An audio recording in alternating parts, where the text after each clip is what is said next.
Gold trusted gold buyers తాకట్టులో ఉన్న బంగారాన్ని విడిపించి ఈ రోజు ఉన్న మార్కెట్ ధరకే కొనబడును. మరిన్ని వివరాలకు సంప్రదించండి 7771077720. కృషితో నాస్తి దుర్భిక్షం. కృషి ఉంటే మనుషులు ఋషులవుతారు, మహాపురుషులు అవుతారంటారు. అన్ని అవయవాలు సరిగా ఉండి ఏమీ సాధించలేక చతికిల పడేటువంటి వాళ్ళు ఎంతో మంది ఉంటారు. కానీ ఏదో ఒకటి సాధించాలన్నటువంటి లక్ష్యం ఉన్నటువంటి వాళ్ళు ఎన్ని ఇబ్బందులైనా సరే, అవి ఆర్థికమైనా సరే, శారీరకమైనా సరే, మానసికమైనా సరే, వాటిని అధిగమించి అనుకున్న లక్ష్యం వైపు వెళ్తూ ఉంటారు. అట్లాంటి లక్ష్యం వైపు వెళ్ళినటువంటి వరంగల్ వాసులు కొంతమంది ఉన్నారు. వాళ్ళు దివ్యాంగులుగా ఎన్నో ఇబ్బందులు పడుతూనే తాము అనుకున్న లక్ష్యం వైపు అడుగులు వేస్తూ ఎంతో మందికి స్ఫూర్తిగా నిలబడుతూ తమకంటూ ఒక ప్రత్యేక గుర్తింపు తెచ్చుకుంటున్నటువంటి పరిస్థితి. ప్రస్తుతానికైతే ఇక్కడ ఏషియన్ పారా తైక్వాండోలో ఒక అరుదైనటువంటి రికార్డులు సాధించి మలేషియాలో జరిగినటువంటి ఏషియన్ పారా తైక్వాండోలో మెడల్స్ సాధించినటువంటి వ్యక్తులు కొంతమంది ఉన్నారు. అది ఉమ్మడి వరంగల్ జిల్లా వ్యక్తులు ఉండడం మనకు గర్వకారణంగా చెప్పుకోవచ్చు. ప్రస్తుతానికి వరంగల్లో ఉంటూనే అనేక ఇబ్బందులు ఎదుర్కొంటూ కూడా అనుకున్న లక్ష్యం వైపు వెళ్తున్నటువంటి కుక్కల శివకుమార్ ఉన్నారు. ప్రస్తుతానికి తను ఏషియన్ పారా తైక్వాండోలో మలేషియాలో జరిగినటువంటి ఆ ఛాంపియన్షిప్లో ఇక్కడ సిల్వర్ మెడల్ సాధించారు. ప్రస్తుతానికి శివకుమార్తో మనం మాట్లాడదాము. తను ఎదుర్కొన్నటువంటి పరిస్థితులు, ఎట్లాంటి ఆలోచనలు, ఎట్లాంటి ఇన్స్పిరేషన్ తనని ముందుకు నడిపిస్తుందో తెలుసుకున్నటువంటి ప్రయత్నం చేద్దాం. Hi Shiva, congratulations. మొత్తానికి ఏషియన్ పారా తైక్వాండోలో ఇక్కడ సిల్వర్ మెడల్ సాధించారు. మళ్ళీ ఇదివరకు కూడా మీరు క్రికెట్లో కూడా వీల్ చైర్ క్రికెట్ కూడా చాలా అంటే మెడల్ సాధించినటువంటి పరిస్థితి. ఇంత మానసికంగా, శారీరకంగా, ఆర్థికంగా అన్ని రకాల ఇబ్బందులు ఎదుర్కొంటూ కూడా మీరు ముందుకు వెళ్ళడానికి మీరు ఎట్లాంటి ఇన్స్పిరేషన్ మీకున్నది? దానికంటే ముందు ఎట్లాంటి పరిస్థితులు ఎదుర్కొన్నారు? ఇక్కడ ఏషియన్ ఛాంపియన్షిప్ ఏదైతే మలేషియాలో జరిగినటువంటి దాంట్లో మీరు ఎదుర్కొన్నటువంటి పరిస్థితులు ఎలా ఉన్నాయి? ప్రస్తుతానికి మీ నేపథ్యం చెప్పండి ఒకసారి. హాయ్, నా పేరు శివ. నేను కిలవరంగల్ నాది. ఫస్ట్ ఆఫ్ ఆల్ ఏంటంటే నేను వీల్చైర్ క్రికెట్ ఆడేవాడిని. దాని తర్వాత నాకు గౌతమ్ సార్ పరిచయం అయ్యిండు. తైక్వాండో నుంచి వెళ్ళి గోల్డ్ మెడలిస్ట్ గౌతమ్ సార్ తోటి నేను మాట్లాడి సార్ దాంట్లో కోచింగ్ తీసుకొని గౌతమ్ సార్ నాకు కోచ్గా ట్రైనింగ్ ఇచ్చి ఆన్లైన్లో. మీరు ఇక్కడ కోచింగ్ అనేసరికి ఇప్పుడు ప్రస్తుతానికైతే ఫిజికల్గా బయటకు వెళ్ళారు, మరి కోచింగ్ ఎట్లా తీసుకుంటున్నారు మీరు? కోచింగ్ అనేది మాకు ఆన్లైన్లో తీసుకునే వాళ్ళం. 2 వీక్స్కి ఒకసారి అయినా డైరెక్ట్ కోచ్ సార్ తోటి డైరెక్ట్ ఇంటరాక్ట్ అయ్యి ట్రైనింగ్ తీసుకునే వాళ్ళం. దాని తర్వాత ఇప్పుడు లాస్ట్ మంత్ పంజాబ్ ఎల్పియూలో సెలక్షన్స్ అయినాయి.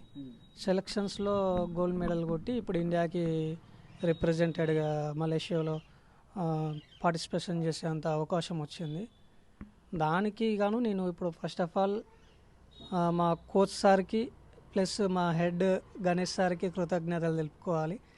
నాకు తెలియదు వాస్తవానికి గేమ్ ఒకటి ఇది కూడా ఉంటుందని. ఇది నేను ఇప్పుడు ఈ స్థాయిలో ఉన్నా అంటే వాళ్ళు ఇచ్చిన మోటివేషన్, వాళ్ళు ఇచ్చిన ఎంకరేజ్మెంట్, వాళ్ళు నన్ను ఈ స్థాయిలో నిలబెట్టింది. ఫస్ట్ ఆఫ్ ఆల్ నేను కృతజ్ఞతలు తెలుపుతున్నా మా కోచ్ సార్కి, మా హెడ్ గణేష్ సార్కి. నెక్స్ట్ ఏంటంటే ఇప్పుడు మా కోచ్ సార్ పేరు గౌతమ్ యాదవ్. మా హెడ్ సార్, మా association head president Ganesh Yadav sir. ఎల్పిఓలో ఇండియా తరపున సెలెక్ట్ అయిన తర్వాత మాకు సెలక్షన్ లెటర్ రావడం జరిగింది. దానికి కొంత అమౌంట్ అనేది మేము రిజిస్ట్రేషన్ చేసుకోవాలి. అక్కడ అకామిడేషన్ అనేది అంత ఫ్రీ అనేది ఏముండదు. దానికి కూడా మేము సొంత పైసలు పెట్టుకొని వెళ్ళడం జరిగింది. నేనైతే చాలా స్ట్రగుల్ అయినా. ఫస్ట్ ఆఫ్ ఆల్ చెప్పాలంటే చాలామంది దగ్గరికి వెళ్ళడం, స్పాన్సర్ చేయండి అని అడగడం, రాజకీయ నాయకుల దగ్గరికి కూడా వెళ్ళిన. ఇట్లా ఆపర్చునిటీ వచ్చింది, మాకు సహకరిస్తే మేము ఏదో ఒక మెడల్ సాధించి మీకు పేరు తీసుకొస్తాం, మాకు పేరు ఉంటుంది, వరంగల్ డిస్టిక్కి పేరు ఉంటుంది, తెలంగాణ స్టేట్కి కాకుండా ఇండియాకి కూడా పేరు ఉంటుంది అన్న పట్టుదలతో మేము ముందడుగు వేస్తున్నాం. కానీ మాకు సపోర్ట్ చేసే వాళ్ళు ఎవరు లేరు. ఫస్ట్ ఆఫ్ ఆల్ చెప్పాలంటే చాలా విధంగా స్ట్రగుల్ అయిపోయినా. నేనైతే నా ఇండివిజువల్గా నేను డబ్బులు ఖర్చు పెట్టుకున్నా. అంత దూరం వెళ్ళి నా ఇండివిజువల్గా డబ్బులు ఖర్చు పెట్టుకొని చేసిన దానికి ఇది ఒక ఫలితం. నాకు ఎవరి సపోర్ట్ లేకుండా నేను ఇప్పుడు అక్కడికి వెళ్ళి సిల్వర్ మెడల్ సాధించి రావడం జరిగినందుకు నాకు ఎంతో సంతోషంగా ఉంది వాస్తవానికి. దీని వెనకాల మా గౌతమ్ సార్, మా కోచ్ గౌతమ్ సార్, మా హెడ్ గణేష్ యాదవ్ సార్, వీళ్ళు చెప్పిన నాకు మోటివేషన్, వీళ్ళు చెప్పిన ధైర్యం, అదంతా నాకు ఇప్పుడు ఈ లెవెల్లో నిలబెట్టింది. చాలా అంటే చాలా సంతోషంగా ఉన్నాను. కాకపోతే ఏంటంటే మాకు సపోర్ట్ అనేది ఎక్కడ దొరకట్లే, అదొక్కటి మైనస్ అయిపోతుంది. మాకు ఇంకా స్పాన్సర్స్ అనేది ముందుకొస్తే వరల్డ్ ఛాంపియన్లో పారా ఒలింపిక్లో కూడా మెడల్ తీసుకొచ్చే అంత సత్తా మాకుంది. మేము దానికి ఎంత అంటే అంత ప్రయత్నం చేస్తున్నాం. మేము ఇక్కడితోటే ఆగిపోము. ముందు ముందు కూడా ఇంకా మన స్టేట్కి, మన డిస్టిక్కి, మన ఇండియాకి కూడా ఇంకా ఎన్నో పథకాలు తీసుకొచ్చే ప్రయత్నం మేము చేస్తాం. ఆ కృషి మా మీద ఉంది. కంపల్సరీ మేము నెక్స్ట్ వరల్డ్ ఛాంపియన్ ఉంది, వరల్డ్ ఛాంపియన్కి, పారా ఒలింపిక్కి వెళ్ళే అవకాశం కూడా ఉంటుంది. మాకు సపోర్ట్ చేసే వాళ్ళు కావాలి first of all. Okay Shiva, ఇప్పుడు మీరు ప్రస్తుతానికి మొన్నటి వరకు అంటే యాక్సిడెంట్ తోటే మీరు ఇట్లా అదైపోయిన, అంతకుముందు మామూలుగానే మీరు ఏం చేసేవారు? యాక్సిడెంట్ తర్వాత మీరు ఎట్లాంటి పరిస్థితున్నారు? ఇప్పుడు మనకేందంటే ఇప్పుడు మీకు మామూలుగానే ఇవన్నీ మీ సొంతంగా ప్రాక్టీస్ చేస్తుంటారని మీకు సపోర్ట్ లేదని చెప్పి అంటున్నారు. కానీ ప్రాక్టీస్ చేసే టైంలో కూడా ఎంతోమంది క్రిటిసైజ్ చేస్తూ ఉంటారు, ఎంతోమంది వెనక్కి లాగేటువంటి ప్రయత్నం చేస్తూ ఉంటారు. నీకు కాళ్ళు లేవు కదా, ప్లస్ నువ్వు దివ్యాంగులుగా ఉంటున్నావు కదా, నీతో ఏమవుతా అనేటువంటి వాళ్ళు కూడా చాలామంది ఉంటారు. ఇవన్నీ ఫేస్ చేయాల్సినటువంటి పరిస్థితి. ప్రస్తుతానికి నువ్వు అంతకు ముందు యాక్సిడెంట్ కాకముందు నీ పరిస్థితి ఎట్లా ఉంది, తర్వాత నువ్వు ఎదుర్కొన్నటువంటి ఇబ్బందులు ఎట్లా ఉన్నాయి? నాకు యాక్సిడెంట్ కాకముందుకు నేను ఒక ప్రైవేట్ షాప్లో వర్క్ చేసేవాడిని, గోడౌన్ ఇన్ఛార్జ్ చేసేవాడిని, ప్లస్ ప్రమోటర్గా చేసేవాడిని. యాక్సిడెంట్ 2019లో అయింది. దాని తర్వాత 2 years ఇంట్లోనే ఉన్నా. అప్పుడు డిప్రెషన్కి వెళ్ళిన తర్వాత నేను అసలు సూసైడ్ చేసుకునేంత కూడా ఉండే ఆ టైంలో. నాకు వేరే మా spinal injury person Arun John అని క్రికెట్ కెప్టెన్ తను రావడం, నాకు మోటివేషన్ ఇవ్వడం, దీని తర్వాత ఇలా ఉంటుంది, మనం కూడా ముందుకు వెళ్ళొచ్చు ఏదో ఒక దాంట్లో అని చెప్పి ఆయన ఇచ్చిన మోటివేషన్ వల్లనే నేను ఇప్పుడు ఇంత దూరంలో ఉన్నా, ఇంత ఈ స్టేజ్లో ఉన్నా ఇప్పటి వరకు. చాలామంది కూడా ఎగతాళి చేసేవాళ్ళు, వీడికి ఎందుకు అవసరమా ఇట్లుండి ఇట్లా బయటికి వెళ్ళడం అవసరమా, అక్కడికి వెళ్తున్నాడు ఇక్కడికి వెళ్తున్నాడు, ఇదంతా ఎందుకు తిరుగుతున్నాడు. మా అమ్మ నాన్న వాళ్ళని కూడా డిస్కరేజ్ చేసేవాళ్ళు, ఎందుకు పంపిస్తున్నారు వాడిని, మళ్ళీ ఏదన్నా అయితే ఎవరు పెట్టుకోవాలి అని చెప్పి అట్లా కూడా మాట్లాడేవాళ్ళు. అయినా కానీ నేను ఎవరి మాట నేను బయట వాళ్ళ మాట అసలుకే పట్టించుకోను కూడా. మన పట్టుదల ఏందో మనకు తెలుసు, ఎవరికి తెలియదు. ఆ ఉద్దేశంతో నేను ఇప్పటికి కూడా ఈ స్టేజ్లో ఉన్నా అంటే నా పట్టుదల, దాన్ని నమ్ముకునే నేను ఇప్పుడు ఈ స్టేజ్కి వచ్చిన. ఎవరితోటి నాకు అవసరం లేదు, నేను ఎవరిని గురించి ఆలోచించా. ఫస్ట్ ఆఫ్ ఆల్ ఏదన్నా ఉంటే నా ఫ్యామిలీ. అంటే బయట ఇంత క్రిటిసైజ్ చేస్తున్నారు, మరి మీ అమ్మ నాన్న కుటుంబ సభ్యులు ఎట్లా, వాళ్ళు ఎట్లా సపోర్ట్ ఎట్లుంది? అమ్మ నాన్న సపోర్టు నాకు ఫస్ట్ ఆఫ్ ఆల్, మా అమ్మ నాన్న నాకు ఫుల్ సపోర్ట్. ఏది చేసినా ఇప్పుడు ఈ స్టేజ్లో ఉండడానికి కూడా కారణం వాళ్ళే. నేను మలేషియా నుంచి వెళ్ళి మెడల్స్ తీసుకొని రాగానే మా అమ్మ చేతుల మీద నుంచి వేసుకున్నాను నేను మెడల్. అది నాకు full happy. First of all నేను ఇంటర్నేషనల్ గేమ్ ఆడడం అంటే ఫస్ట్ టైం, ఇంటర్నేషనల్ గేమ్ ఆడడం ఫస్ట్ టైం, అంత దూరం వెళ్ళి రావడం ఫస్ట్ టైం, దానికి దేశం దాటి వెళ్ళడం ఫస్ట్ టైం, ఇంటర్నేషనల్ గేమ్ ఆడడం ఫస్ట్ టైం, అది కూడా ఇండియా పరంగా రిప్రజెంట్ అయ్యి ఆడినా అంటే నాకు ఫుల్ ఉంది. నేను చెప్పుకునే అంత నాకు ఉంది, అది మా అమ్మ నాన్న కూడా చెప్పుకునే అంత ఉంది వాళ్ళకి. అది ఒక్కటి నేను సాధించిన అంటే నాకు ఫస్ట్ అచీవ్మెంట్, ఫుల్ హ్యాపీ. ఇప్పుడు మన ఇండియా నుండి ఎంతమంది వెళ్ళారు ఈ తైక్వాండో కానీ మిగిలిన పారా తైక్వాండోకి, ప్లస్ ఇంకా ఈ ఏషియన్ ఛాంపియన్షిప్లలో ఏ ఏ గేమ్స్ ఉన్నాయి, మీరు ఎట్లాంటి పరిస్థితులు అక్కడ ఫేస్ చేశారు? ఇండియా తరపున పారా ఏషియన్ ఛాంపియన్షిప్కి ఇప్పుడు మలేషియాకి వెళ్ళిన వాళ్ళము 29 మెంబర్స్ వెళ్ళినాం. 29 మెంబర్స్లో 6 గోల్డ్ మెడల్. అందరూ తైక్వాండోనేనా? అందరు తైక్వాండోనే.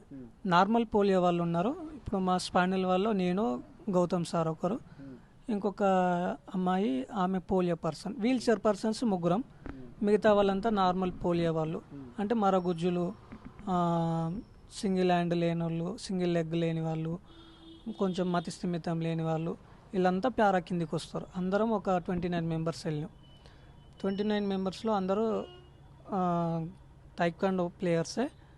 దాంట్లో 16 మెడల్స్ మన ఇండియాకి రావడం జరిగింది. 16 మెడల్స్లో 6 gold medal, 6 silver medal, 4 bronze medal, మొత్తం 16 మెడల్స్ వచ్చినాయి. ఇండియా ఏషియన్ ఛాంపియన్షిప్లో ఇండియా ఫస్ట్ ప్లేస్లో ఉంది. మొత్తానికి అంటే 16 మెడల్స్ తోటి. ఎస్, ఇండియాకి వచ్చిన మెడల్స్ ఏ కంట్రీకి రాలేదు. ఇండియా ఫస్ట్ ప్లేస్లో ఉంది. దానికి ఫుల్ గర్వకారణం ఉంది. ఇప్పుడు మీరు ఇంత దూరం నుండి ఇప్పుడు ఈ వీల్ చైర్లో అంత దూరం వెళ్ళడానికి కూడా మీకు ఖచ్చితంగా కొంత సపోర్ట్ కావాల్సి ఉంటుంది. మీతో ఎవరెవరు వచ్చారు, మీకు సపోర్ట్ చేసేటువంటి వ్యక్తులు ఎవరున్నారు, అయినా గవర్నమెంట్ వాళ్ళు కూడా మీకు ట్రావెలింగ్ ప్రొవైడ్ చేసిందా, లేకపోతే మీరే ఆ సొంత ఫేర్స్ తోటే వెళ్ళాల్సి వచ్చిందా, ఇంకేమైనా హెల్ప్ తీసుకున్నారా వేరే వాళ్ళది? ఒకవేళ అక్కడికి వెళ్ళిన తర్వాత మళ్ళీ మీ అకామిడేషన్ ఎట్లా ఉండింది? దీనికి ఏంటంటే ఫస్ట్ మాకు ప్లేయర్లకి కంపల్సరీ ఎస్కార్ట్ ముఖ్యం. ఎస్కార్ట్ లేనిది రావద్దు అని కూడా మా ఇండియా హెడ్ మాట్లాడే వాళ్ళు కూడా. దీనికి ఫస్ట్ ఆఫ్ ఆల్ మాకు ప్లేయర్లకి కొంత అమౌంట్ పడుతుంది అకామిడేషన్కి, రిజిస్ట్రేషన్ ఫీజు అనేది. ఆ ఫీజు కోసం మేము ప్రతి ఒక్కరి చుట్టూ తిరిగినాం, ఎక్కడ సపోర్ట్ రాలేదు. ఎక్కడి నుంచి వెళ్ళి ఎవరు కూడా అమౌంట్ స్పాన్సర్ చేయలేదు. గవర్నమెంట్ దృష్టికి కూడా తీసుకెళ్ళాం, గవర్నమెంట్ కూడా ఏం సహకరించలేదు. దాని తర్వాత మేమే ఇండివిజువల్గా పెట్టుకున్నాం. మాకు ఎస్కార్ట్కి కూడా 1 lakh పే చేయాలి. మాకు పోను ఎస్కార్ట్కి 1 lakh పే చేయాలి. మాకు ఇవే సమకూరట్లేదు. ఎస్కార్ట్కి కట్టే అంత ఆప్షన్ కూడా లేక మా హెడ్ సార్నే తీసుకెళ్ళడం జరిగింది. మా హెడ్ గణేష్ యాదవ్ సార్. మా ముగ్గురు వీల్చైర్ పర్సన్స్ని మా సార్ ఒక్కడే హ్యాండిల్ చేసిండు. ముగ్గురిని గణేష్ సార్ ఒక్కడు హ్యాండిల్ చేసిండు. దానికి మేము హ్యాట్స్ ఆఫ్ చెప్తాం. ఫస్ట్ ఆఫ్ ఆల్ ఒక్కరిని చూసుకోవడమే చాలా గగనం మా వీల్చైర్ పర్సన్ని. అలాంటిది ముగ్గురిని గణేష్ సార్ ఒక్కడు హ్యాండిల్ చేసిండు. దానికి ఎంత అంటే అంత రుణపడి ఉంటాం మేము ఫస్ట్ ఆఫ్ ఆల్ సార్కి. హ్యాండిల్ చేయడం అంటే చాలా కష్టం. ఈ స్పాన్సర్షిప్ అనేది ఏం లేదు గవర్నమెంట్ నుంచి వెళ్ళి ఇప్పటి వరకు కూడా ఎలాంటి ప్రోత్సాహకం అనేది లేదు. ఒకవేళ ఇప్పుడు మీరు ఇక్కడికి వచ్చిన తర్వాత కూడా వరంగల్కి సంబంధించినటువంటి అధికారులు కానీ, పొలిటికల్ లీడర్లు కానీ, ఇప్పుడు మీరు ఒక దేశంలోనే ఒక పారా ఒలింపిక్స్, మన పారా తైక్వాండో కూడా మీరు అచీవ్మెంట్ చేశారు ఏషియన్ ఛాంపియన్షిప్లో. ఎవరైనా వచ్చి మిమ్మల్ని కలిసారా? ఏమైనా అధికారులు కానీ, పొలిటికల్ లీడర్లు కానీ, ఇంకెవరైనా స్పోర్ట్స్ మెన్ కానీ? వస్తా అని చెప్పాలంటే ఇప్పటి వరకు కూడా ఎవరు రాలేదు. అసలు ఇలాంటిది ఒక హై లెవెల్ వేరే కంట్రీకి వెళ్ళి మెడల్ సాధించడం అనేది మామూలు విషయం కాదు. దాని వెనకాల ఎంత కృషి ఉంటుంది, ఎంత ఇబ్బందులు పడి ఉంటాము, ఎంత స్ట్రగుల్ అనుభవించి ఉంటాము అనేది మాకు తెలుసు.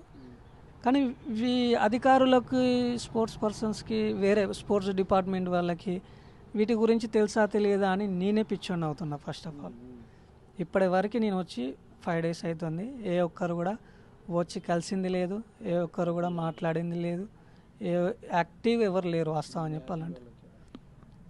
మీ ఆర్టీ వాళ్ళు తప్ప ఎవరు రాలేదు ఇప్పటి వరకు కూడా వాస్తవాన్ని చెప్పాలి. మీరు మమ్మల్ని ఇంకా అప్రోచ్ అయ్యి మా ఇంటర్వ్యూ కోసం మీరు రావడం జరిగింది తప్పించి వేరే వాళ్ళు ఎవరు రాలేదు. రాజకీయ నాయకులు రాలేదు, ప్రభుత్వంలో ఉన్న ఆఫీసర్స్ కూడా ఎవరు కూడా కలిసింది లేదు, మాట్లాడింది లేదు ఇప్పటి వరకు. ఓకే, ఇప్పుడు మనకు ఏదైనా పురోగతి ఉంటేనే ముందుకెళ్ళాలన్నటువంటి ఆలోచన వస్తుంది. మీరు ఒక కష్టపడుకుంటూ ఒక స్థాయికి వెళ్ళారు, మీ సత్తా ఏందో ప్రపంచానికి చాటి చెప్పారు, మీ టాలెంట్ నిరూపించుకున్నారు. ప్లస్ ఆర్థికంగా ఇబ్బందులైనప్పటికీ కూడా మీరు దాన్ని భరించుకుంటూ మీకున్నటువంటి అస్తిత్వాన్ని ప్రపంచం గుర్తించే విధంగా చేశారు. కానీ ఇప్పుడు మరి ఇక్కడ స్థానికంగా ఉన్నటువంటి నాయకులు కానీ, లేకపోతే స్పోర్ట్స్ డిపార్ట్మెంట్ కానీ, ఇక నాయకులు కానీ, జిల్లా అధికారులు కానీ ఎవరు కూడా ఒక్కరు వచ్చి కూడా పట్టించుకోలేనటువంటి పరిస్థితి ఉంటే మరి రేపు పారా ఒలింపిక్స్ కూడా రాబోతున్నాయి, దానికి కూడా మీరు సంసిద్ధత వ్యక్తం చేస్తున్నారు. మరి ఇప్పుడు దీన్ని దృష్టిలో పెట్టుకొని మీరు జిల్లా అధికారులను కానీ, లేకపోతే రాజకీయ నాయకులను కానీ, ఈ స్పోర్ట్స్ అసోసియేషన్ రాష్ట్ర అధికారులను కానీ మీరు ఏమైనా విజ్ఞప్తి చేస్తారా? ఇప్పుడు మీకు స్పాన్సర్స్ కూడా కరువు అవుతున్నటువంటి నేపథ్యంలో ఆర్థికంగా, ఎందుకంటే మీరు వీల్ చైర్లో వండుకుంటూ డబ్బులు సమకూరాలంటే చాలా కష్టం. అమ్మా నాన్నలకు కూడా ఏంటంటే ఆర్థికంగా తిండి పెట్టడమే మనకు చూసుకోవడం పెద్ద ఇబ్బంది అవుతున్న నేపథ్యంలో ఇవి అన్నీ చేయాలంటే వాళ్ళకు కూడా చాలా ఇబ్బంది. ఇప్పుడు మరి ఎట్లా స్పాన్సర్స్ మిమ్మల్ని అప్రోచ్ కావాలంటున్నారు, ప్లస్ మీరు ఎవరి దగ్గరికి ఉన్న వెళ్ళాలన్న అటువంటి ఆలోచన ఉందా? అసలు ఈ ఆర్థిక ఇబ్బందులతోటి అసలు పారా ఒలింపిక్స్కు ప్రిపేర్ అవుతారా, లేకపోతే అట్లనే ఉంటారా? ఒక్కటి ఏంటంటే నేను ఫస్ట్ ఆఫ్ ఆల్ నా కృషిని నమ్ముకున్నా. ఆ, నేను ప్రస్తుతానికి వచ్చిన దగ్గర నుంచి వెళ్ళి కూడా తిరుగుతున్నాం, అందరి దగ్గరికి వెళ్తున్నాం. ఇట్లా అచీవ్మెంట్ వచ్చింది, సాధించినాం, మాకు ఇంకా మీరు సపోర్ట్ చేస్తే మిగతా వాటికి కూడా వెళ్ళి సాధించే అంత మాకుంది, మేము చేస్తామని చెప్పి వాళ్ళకి చెప్తున్నాం. కానీ ఎవరు ముందుకు వచ్చేది లేదు. నా విజ్ఞప్తి ఏంటంటే మేము నెక్స్ట్ వరల్డ్ ఛాంపియన్ ఉంది, దాంట్లో ప్లస్ పారా ఒలింపిక్స్ ఉన్నాయి, దాంట్లో కూడా మేము వెళ్ళి మెడల్స్ తీసుకురావాలి అని అంటే కంపల్సరీ మాకు సపోర్ట్ అనేది దొరకాలి. ఫస్ట్ ఆఫ్ ఆల్ మేము వీల్చైర్లో ఉండి ప్రతి ఒక్కరి దగ్గర తిరగాలంటే మాకు చాలా ఇబ్బంది అవుతుంది.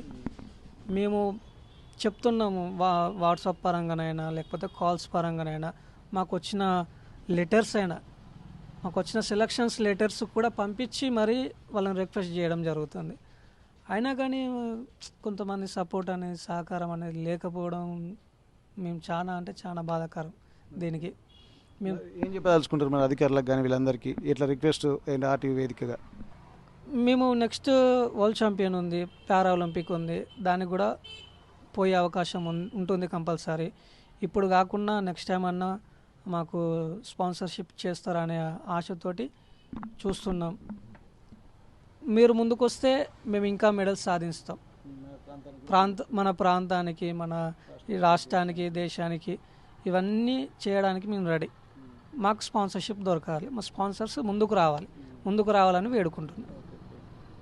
ఇక్కడ మనం గమనించాల్సింది ఏంటంటే ఎన్నో కష్టాలు పడుతున్నారు, అయినప్పటికీ కూడా మొక్కవోని విశ్వాసంతో అనుకున్న లక్ష్యం వైపు అడుగులు వేస్తున్నటువంటి తరుణంలో కొంత సపోర్ట్ ఉండుంటే అది ఇంకా ద్విగుణీకృతం అయి ఉంటుంది. కానీ ఆ సపోర్టు లేకున్నా కానీ తమ ప్రతిభ బయటి ప్రపంచానికి తెలిస్తేనే ఎవరైనా ముందుకు వచ్చేటువంటి అవకాశం ఉంటుందన్నటువంటి ఉద్దేశంతో కూడా ఇక్కడ ఉన్నటువంటి శివకుమార్ ప్రస్తుతానికి వీళ్ళ కోచ్ గౌతమ్ యాదవ్, వీళ్ళ హెడ్ గణేష్ యాదవ్, వీళ్ళిద్దరి కృషితోటి వాళ్ళ యొక్క సపోర్ట్ తోటి పారా తైక్వాండో ఏషియన్ ఛాంపియన్షిప్లో వెళ్ళి సిల్వర్ సాధించారు. ఈ సిల్వర్ సాధించిన తర్వాత తాను కూడా ఒక ఆలోచనలో పడ్డాడు. ఎందుకంటే ఇంత చేస్తున్నప్పుడు కూడా స్పాన్సర్స్ ఉంటే ఇంకా బాగుంటుంది కదా. ఇప్పటికే తల్లిదండ్రుల మీద ఆధారపడి ఉన్నటువంటి పరిస్థితులు అయినప్పటికీ కూడా ఇప్పుడు క్రికెట్లో కూడా ఇక్కడ వీల్చైర్ క్రికెట్లో కూడా దేశ స్థాయిలో కూడా ప్రతిభ చాటి తెలంగాణ యొక్క అస్తిత్వాన్ని నిలిపినటువంటి క్రికెట్ వీరులుగా వరంగల్లో ఒక మంచి గుర్తింపు పొందారు. అట్లనే ఇక్కడ తైక్వాండోకి సంబంధించి ఏషియన్ ఛాంపియన్షిప్లో కూడా పోటీ చేసి ఇక్కడ సిల్వర్ సాధించినటువంటి నేపథ్యంలో ప్రస్తుతానికి జిల్లా అధికారులు కూడా కొంత పట్టించుకోవాల్సినటువంటి అవసరం ఉంటుంది. ఇప్పటి వరకు కూడా ఏ ఒక్క అధికారి కూడా, అంటే మలేషియాలో జరిగినటువంటి ఏషియన్ ఛాంపియన్షిప్లో సిల్వర్ మెడల్ సాధించినప్పటికీ కూడా వచ్చి 5 రోజులు అవుతున్నప్పటికీ కూడా ఒక్కరంటే ఒక్కరు అధికారులు కానీ, పొలిటికల్ లీడర్లు కానీ, ఇక్కడ స్పోర్ట్స్ డిపార్ట్మెంట్ వాళ్ళు కానీ ఎవరు వచ్చి కనీసం పలకరించినటువంటి పరిస్థితి లేదు. మిగిలిన వాళ్లకు ఎంతో సాదర స్వాగతాలు పలుకుతూ ఉంటారు, పూలదండాలతోటి బొకేలు ఇచ్చి ఎంతో హంగామా ఆర్భాటాలు చేస్తూ ఉంటారు. కానీ ఎట్లాంటి ఇబ్బందులు ఎదుర్కొని మలేషియా దాకా వెళ్ళడమే గగనం. ఇక్కడ అట్లాంటిది వెళ్ళి మెడల్స్ సాధించి తిరిగి వచ్చిన తర్వాత కూడా పట్టించుకున్నటువంటి పరిస్థితి లేకపోవడానికి కూడా చాలా ఇక్కడ బాధాకరమైనటువంటి విషయంగా అభివర్ణిస్తున్నారు. ఇక్కడ వీళ్ళు మాత్రం ఒక రిక్వెస్ట్ చేస్తున్నారు ప్రభుత్వానికి, ఇక్కడ మాకు వెళ్ళడానికి ఒక సెక్యూరిటీ, అంటే వీళ్ళకి ఏదైతే సెక్యూరిటీ పర్పస్లో కూడా 1 లక్ష రూపాయలు, అలాగే వెళ్ళడానికి టికెట్ల కోసం మరో 50,000 అదనంగా జేబు ఖర్చులు, మళ్ళొక 50,000, అంటే మొత్తం ఒక 2-2.5 లక్షలు ఉంటే తప్ప బయటికి వెళ్ళి వచ్చేటువంటి పరిస్థితి లేదు. కాబట్టి ఈ స్పాన్సర్షిప్ కూడా కనీసం ఒక్కరి దగ్గర నుండి కూడా రాలేకపోవడం కూడా ఇక్కడ కొంత బాధాకరమైనటువంటి విషయం అంటున్నారు. ఇప్పటికైనా అధికారులు కూడా కొంత స్పందించి ఇప్పుడు రాబోయే వరల్డ్ ఛాంపియన్షిప్ ఉంటుంది, అలాగే పారా ఒలింపిక్స్ కూడా ఉండబోతున్నటువంటి నేపథ్యంలో వీటికి అయినా సరే కొంత స్పాన్సర్గా చేస్తే అందరి పేర్లు, అంటే స్పాన్సర్స్ పేరు నిలబెడతాము. ఎందుకంటే ఇప్పటికే వారు సాధించి చూపించారు.